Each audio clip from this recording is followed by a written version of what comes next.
Stop me if you've heard this before, but something seems wrong with this thing. So Duraludon is a Steel and Dragon type Pokemon that lives in the mountains of the Galar region. It's only 88 pounds! Yet this fearsome dragon, made of steel who grinds boulders with its hands, can somehow go toe-to-toe with the heavyweight Tyranitar, who is a pseudo-legendary. By the way, does this mean that Duraludon's going to be a Pokemon Shield exclusive since Tyranitar is Pokemon Shield exclusive? Just a general question I wanted to put out there. See, this thing reminds me a lot of Gigalith, which is not even a dragon type, or a steel type. But like, design-wise, it looks just like a metal Gigalith, right? It also has like this weird-looking sheath cannon thing, like right in the back of its head that extends through its neck, and I'm guessing goes all the way out to its... I think that's a tail? I just kind of want to know what that's for, since it obviously fires beams from its mouth. It really does just seem like a pointless addition to the design. But also, if this thing can go toe-to-toe with Tyranitar for over territory and resources, does that mean this is the Galar's region's pseudo-legendary?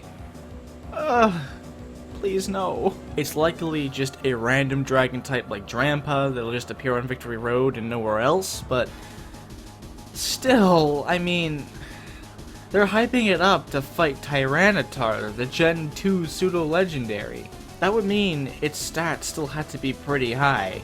Up next, we have the 26-pound lump of coal, the rock-type Pokemon Roly-Poly, who has Steam Engine and Heat Proof. Now, if you know me, I love a Pokemon with some good lore behind it. Back in the olden days, Roly-Poly was used like coal. Gee, I would have never guessed, eh? But this is nice, this gives us an insight to before technology was a thing in the Pokemon world. How did they heat their houses?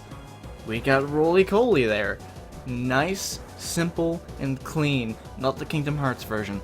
Roly-Poly also comes with a new ability called Steam Engine, which half of it is useless because no one in their right mind would ever hit a rock type with a fire type move, especially if it looks like coal. But I digress, the other half is at least useful because people will hit it with a water type move to, you know, put out the coals. To put it plainly, if it's hit by a fire or water type move, its speed stat goes up by 1 level. It might be good if it's in, like, the first gym was a rock gym instead of the grass gym, where, you know, they had a Roly-Poly and you pick Scorbunny or Sobble, meaning Grookey would win that matchup. Regardless, unless this thing evolves, which hopefully it will, I don't see it being overly useful. Up next, we have the puppy Pokemon Yamper, who has a new ability called Ball Fetch, where if you fail to catch a Pokemon and if Yamper's not holding an item, it'll go and get your ball back for you.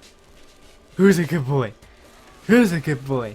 And while that's certainly a unique trait, unless this thing evolves and gets some better stats, it's not really going to be that useful, as it's a mono-electric type, and it's gonna get trounced on. It's drawn to moving things. Yamper has a tendency to be drawn to things that are moving quickly. It can chase after people in Pokemon, or even go charging at vehicles. Well, if Sun and Moon has taught us anything, vehicles don't really move. Although if Black and White have taught us anything, they just like to go over a bridge back and forth and then disappear forever. Seriously, where were those cars going? And why do we never see them again? I have so many questions, yet no questions. But if Yamper doesn't evolve, I guess starting out on your adventure, it's a pretty good Pokemon.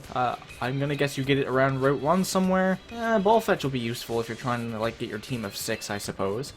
Although, Yamper's reveal is weird because we've seen it before at E3, where people were playing the demo and using Yamper. They were also facing off against Impidimp, and Impidimp wasn't revealed with this trailer. See, Ma? I'm a good boy. I saved dessert for last. Now let's butcher this thing's name. Alcremie, whatever the hell this thing's name is a mono fairy type Pokemon with Sweet Veil, weighs 1.1 pound, is 1 foot tall, and looks delicious. An idol to all pastry chefs.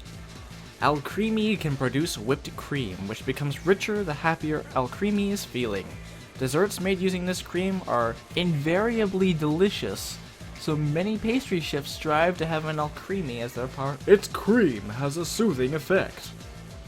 When attacked by an opponent, Alcremie will throw a sweet scented cream to distract them or temporarily blind them, giving itself time to escape. The cream it uses for this purpose has an incredibly powerful soothing effect, and any Pokemon that tries to eat the cream will rapidly lose the will to battle.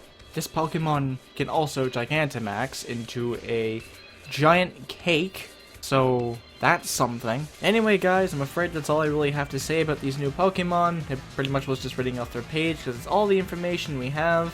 Alcremie looks weird, Duraludon looks weird, Roly-Poly looks weird, Yamper looks adorable. Don't know what else you want from me. I will say, however, that I hope Alcremie does evolve, but since it has a Gigantamax form, which is already an evolution, I kinda doubt it will. Anyway, if you somehow enjoy this video, be sure to hit a like so I know, comment down below what your thoughts on these new Pokemon are, subscribe if you want to see more of my content, hit that bell if you really want to see more of my content, and I hope to see all of you beautiful people in the next video. Bye!